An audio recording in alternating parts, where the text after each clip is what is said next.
I decided to look deeply into the subject of underground railway systems when I kept coming across the fact that railway stations of major cities are transportation hubs for all ground-based mass transit systems, including not only trains but trams, underground rail systems, and buses. All of these transportation interconnections are part of an incredibly complex topic, of which I can only scratch the surface. As I read through the history of rail lines, it is hard to process and digest all of the information because there is so much there. Beginnings, and then consolidation, and first it was called this, and then it was called that, and then it was taken over, and more consolidation, and so on. It is hard for me to even describe it.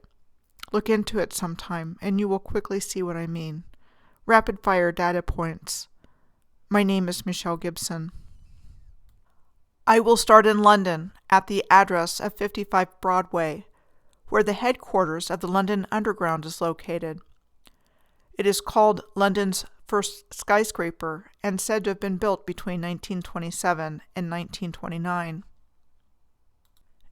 It is interesting to note its location in London is just blocks away from the seat of British government, the Palace of Westminster, which houses the British Parliament, 10 Downing Street, the residence of the Prime Minister, and near Westminster Abbey, the traditional place of coronation, marriage, and burial for British monarchs. Here you see what looks like old masonry at the 55 Broadway location.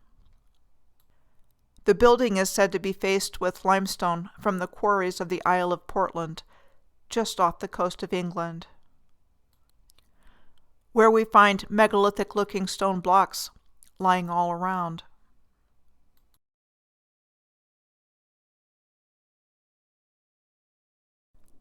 The cruciform, or cross-shaped building at 55 Broadway was said to have been designed by Charles Henry Holden, and his underground station designs were said to have become the London Underground Corporation's standard design in the 1930s. In 1902, Holden was said to have won the architectural competition to design the Bristol Central Library, which opened in 1906. In 1906, he won the competition to design a new headquarters for the British Medical Association on the Strand in London, said to have been built in 1907 and 1908, which is now the Zimbabwe House, the Embassy for Zimbabwe. And in 1909, we are told he won the competition for designing an extension to the British Royal Infirmary, said to have been built in 1911 and 1912. The London Underground headquarters he was given the credit for designing sits on top of the St. James Underground Station, said to have opened on December 24, 1868.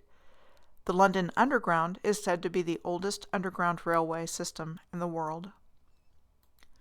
We are told the idea of an underground railroad linking the City of London with the urban centre came up in the 1830s, and in 1854, the Metropolitan Underground Railway was granted permission to build it. Operations were said to have started in January of 1863 between Paddington and Farringdon, using gas-lit wooden carriages hauled by steam locomotives. Does that sound plausible? And gas-lit carriages underground? What about ventilation? Would this need have been accounted for in the mid-1800s according to the history we have been taught? Fast forward to the establishment of the Underground Electric Railways Company of London, also known as UERL, in 1902 in order to finance and operate 3 tube lines, the Baker Street and Waterloo Railway,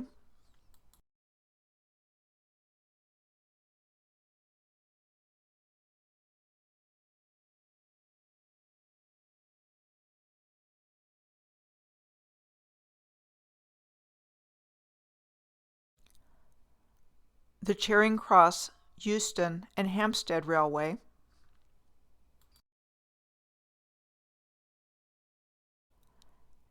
and the Great Northern, Piccadilly, and Brompton Railway.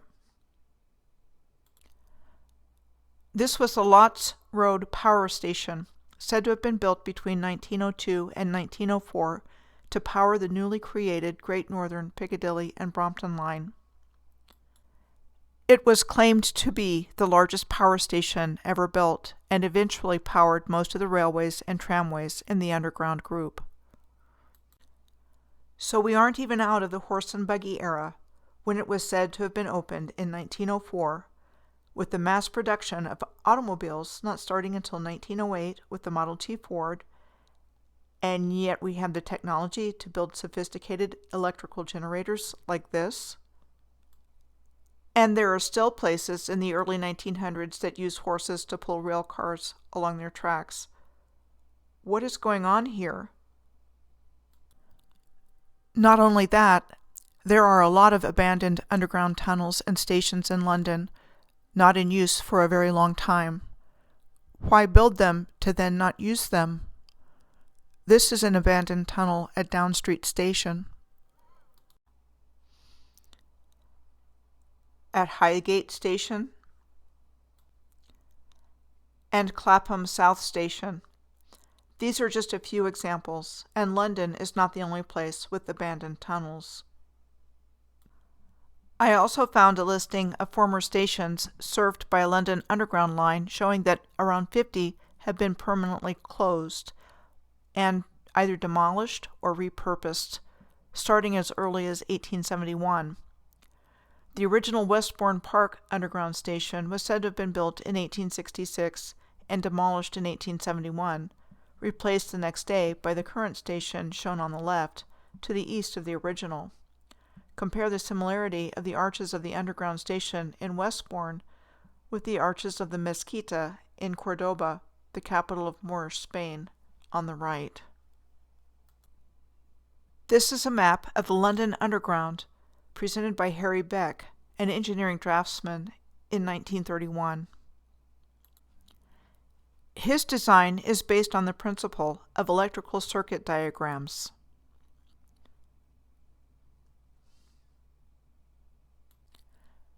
Power circuits transfer and control large amounts of electricity. Could the builders of the London Underground have possibly created gigantic power circuitry, starting in a haphazard way in 1854 onward, with the creation of the Metropolitan Underground Railway? In Hungary, Budapest is said to have the second oldest underground railway system in the world and the oldest electrified railway system, with the M1, or the Millennium Underground Railway, said to have been in operation since May 2nd, 1896. We are told the original purpose of the first metro line was to facilitate transport to the Budapest City Park along Andrássy Avenue without building surface transport affecting the streetscape.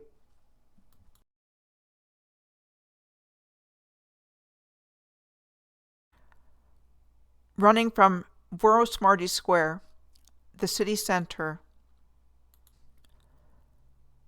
to the city park of Budapest.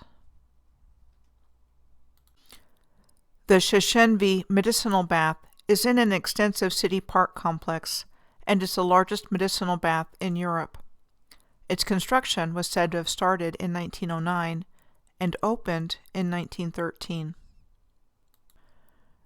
The M1 Underground line was said to have taken 2 years to build between 1894 and 1896 by the German engineering firm Siemens and Halske AG, founded in 1847 by Werner von Siemens and Johann Georg Halske.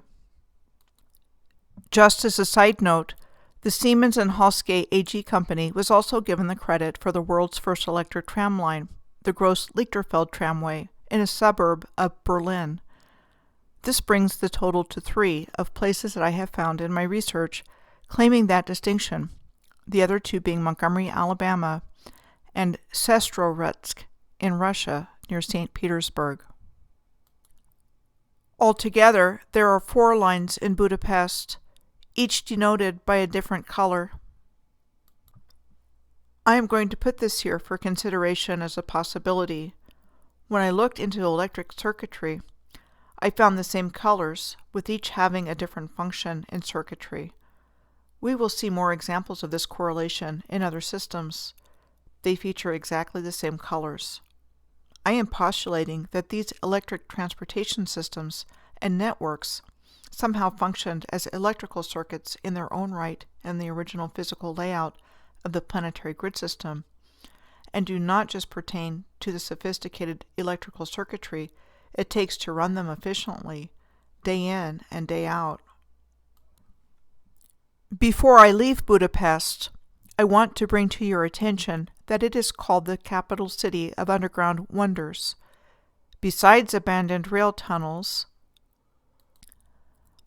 there is what is known as the Cabana Cellar system and the underground labyrinth of Buda Castle.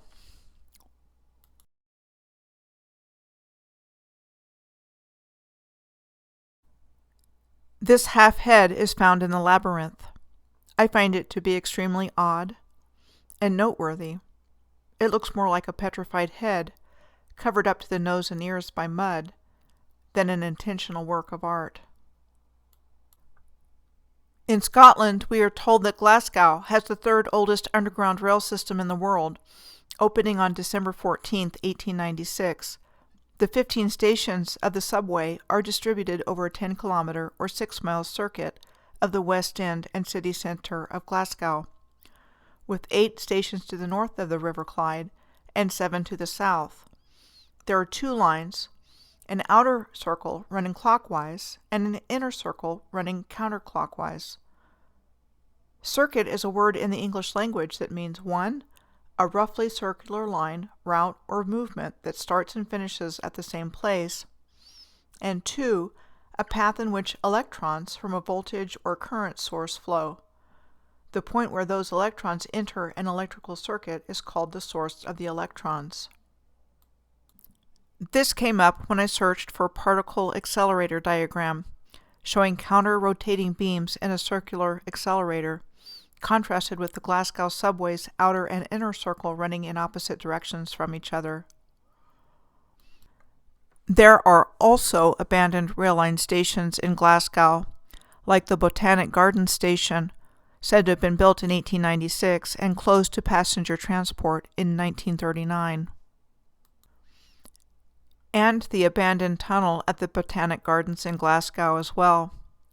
Again, why build heavy infrastructure like this to close it after only 45 years of use?